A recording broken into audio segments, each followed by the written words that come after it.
Мерей мектептен кейін не істейсің? Мектептен кейін сол үйге барам ғой. Мектепті бітіргеннен кейін университетке барасың ба, не істейсің? Ой, аттестатты алып сол бұйырса ағама барып жұмыс істеймін ғой. Университет? Не істеймін ғой университет? Сол 4 жыл құртып еще. Рамазан, сенде қандай жоспар? Мен Гарвардқа түсем бұйырса, сөйтіп бірінші курстан кейін шығып кетем оқудан. Неге? Енді Билл Гейтс, Марк Цукерберг дегендер оқымаған ғой, до конца шығып кеткен ғой бәрі. Ана Марк Цукерберг деген кім?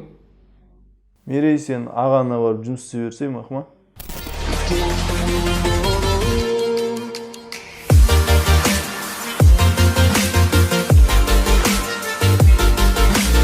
Ал сонымен достар, бүгін біз университетке түсу жайлы және университетке түсу қажет па, қажет емес па, не істеймін, ағама барып жұмыс істеймін ба, немесе университетке түскеннен кейін бірінші курстан кетіп қалам ба деген сұрақтарға жауап береміз. Кеттік.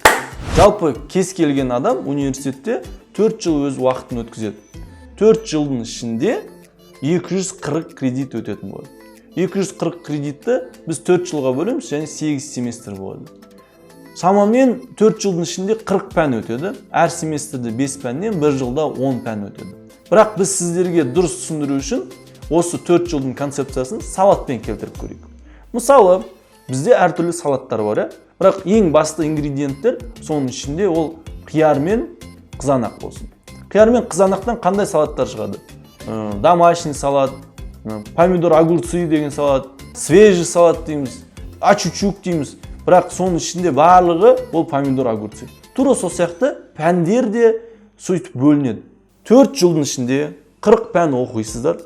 40 пәннің ішінде мамандықтардың пәндерінің айырмашылығы 2 пән болуы мүмкін. Мысалы, сіз физиканы оқисыз және ядерный физиканы оқисыз. Ядерный физика мен физиканың айырмашылығы пәндердің бір 2 пән болуы мүмкін. Қалған пәндердің барлығы бірдей, салат сияқты. Бірақ атаулары әртүрлі.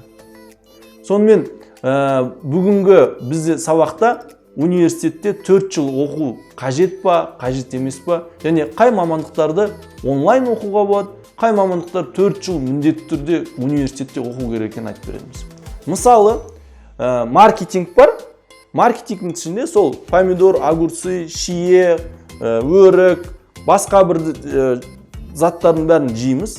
Соның ішіне біз не аламыз? Витаминдер аламыз, Тура сол сияқты пәндерді де оқыған кезде біз білім аламыз. Бірақ кейбір витаминдерді, мысалға, біз смузи қылып, немесе фреш қылып ішуге болады.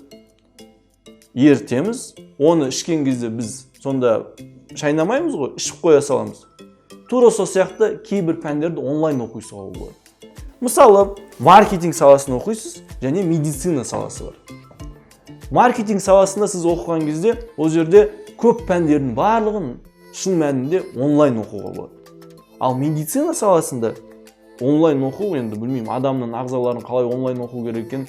Медицина саласы 100 рет естігеннен гөр, 1 рет көрген дұрыс деп есептейсіңдер. Ал маркетинг болса әрқашан дамитын сала болғандықтан, оны кейбір пәндерін онлайн оқуға болады.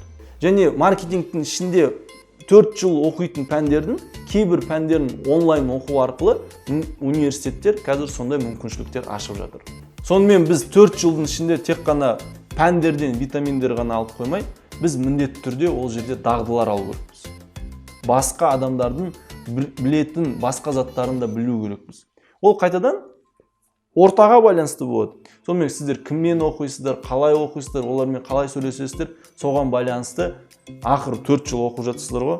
4 жылдың ішіндегі білетін негізгі білімдеріңізді келесі 10 жылдың ішінде қалай қолданатыныңызды сіз міндетті түрде жоспарлап шығу керексіздер. Сонда университеттерде оқитын артықшылықтарды айтатын болсақ, біз 4 жылмен шектелмеу керекпіз. Келесі 10 жылдың ішінде сол білім мен дағдыларды және қоршаған ортаны қалай қолданатынымызды біз жоспарлау керекпіз. Қазақстанда оқитын болсаңыз, әрине сіз Қазақстанда өзіміздің қазақтың салт дәстүрлерін, біздің ғұрыптарымызды, басқа аймақтарда оқитын студенттермен сіздер өздеріңіздің ойларыңызды бөлісесіздер. Бірақ шетелде оқитын болсаңыздар, сіз басқа елдердің ең бірінші мәдениетін, тілін зерттей бастайсыздар, солардың менталитеттерін біле бастайсыздар. Және басқа мемлекеттерге сіз саяхаттай аласыздар. Және университетте оқудың ең бастысы ол нетворкинг. Қазақстанда оқитын болсаңыз, сіздің нетворкингіңіз қандай болады, және шетелде оқитын болсаңыз, сол нетворкинг қандай болатын болады.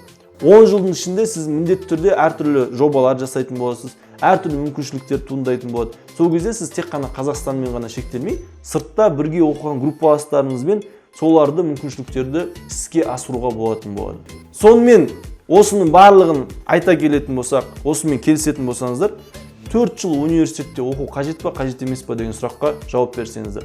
Келесі біздің видеода біз арнайы оқушыларға бөлек бағдарлама жасаймыз. Өмір үлкен мектеп, өмірдің өзі ұлы ұстаз. Бүгін негізгі тақырыпқа жауап беруге тырыстық. Өз ойларыңызды төмендегі комментарийға жазыңыздар. Келесі сабақта кездескенше. Енді Мерей, 4 жыл оқу қажет деп ойлайсыз ба? Оны төменде комментарийде жазып қалдырамын.